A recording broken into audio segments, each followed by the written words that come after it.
Bonjour à tous, on commence cette revue de presse en France avec le Paris Saint-Germain qui a battu l'OGC Nice ce vendredi. Une victoire facile 4-1, trop facile même selon l'équipe. Il faut dire que Paris a bien été aidé par les expulsions de Cyprien et Erel, peu de temps après la réduction du score des Aiglons. Ces derniers ont donc terminé la rencontre à 9 et le PSG a fini sur les chapeaux de roue avec un but d'Mbappé juste après sa rentrée en jeu, ainsi qu'une passe décisive pour Icardi en toute fin de match. Tout sourit à Paris, résume le Parisien. L'Olympique lyonnais aimerait bien connaître le même sort ce samedi. En effet, l'OL accueille Dijon et espère bien renouer avec le succès, avec Rudy Garcia sur son banc. Serait-ce l'heure du rebond, se demande le Progrès.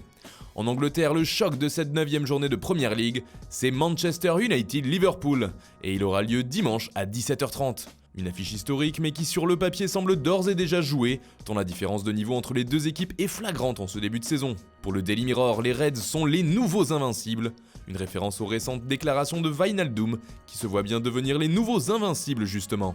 Des mots que l'on retrouve en une du Daily Star, qui titre « Tu ne peux pas stopper le Kop ». Enfin, The Sun fait également sa couverture sur ce duel. Mais là le ton est différent, rien de spécial écrit le tabloïd, car Virgil van Dijk a affirmé que la rencontre contre United n'était pas leur plus gros match, des mots qui feront sûrement plaisir aux Red Devils. On part maintenant en Espagne où le Real Madrid doit faire face à une vague d'absence ce week-end.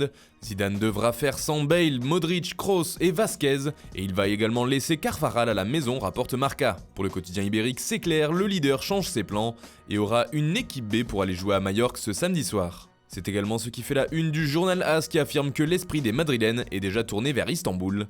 Il faut dire que la rencontre sera décisive pour la suite des aventures de la Casablanca en Ligue des Champions. A noter également que sur le site internet de Marca, on apprend que Madrid compte ses sous pour Paul Pogba. Une opération qui semble compliquée pour le club de Florentino Pérez, c'est en tout cas ce qui se dirait en interne. La principale raison serait le salaire du joueur, lui qui touche environ 17 millions d'euros. Cela déclencherait un déséquilibre dans la hiérarchie des salaires, très important au Real. Mais Zidane continuerait tout de même d'insister pour la pioche, à l'image de cette rencontre entre les deux Français du côté de Dubaï. Affaire à suivre. Toujours en Espagne, mais du côté de Barcelone cette fois, les Blaugrana, eux, ont bien la tête à la Liga. Car les trois premiers se suivent de près pour l'instant. Seulement 3 points séparent le Real, le Barça et l'Atlético. Il y aura donc 3 candidats pour cette première place d'après Mundo Deportivo. Le FC Barcelone joue à Eibar ce samedi à 13h, tandis que l'Atlético reçoit Valence à 16h. Le journal Sport en revanche préfère traiter du Classico. Le Barça et le Real sont tombés d'accord sur une date. Problème, il s'agit du 18 décembre, où des matchs de Coupe du Roi sont déjà programmés.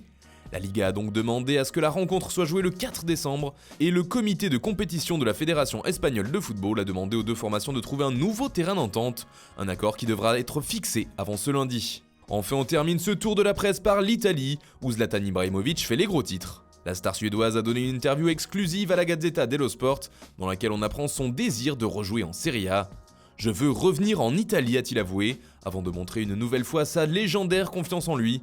J'ai 38 ans mais je vaux toujours 20 buts. Comptez super, à Naples je serai comme Maradona. Votre pays est comme ma deuxième maison. Des mots doux à l'oreille du football transalpin, reste maintenant à savoir si cette opération séduction portera ses fruits. Voilà, c'est tout pour ce matin, bonne journée à tous, on se retrouve très vite pour une nouvelle vidéo sur Foot Mercato.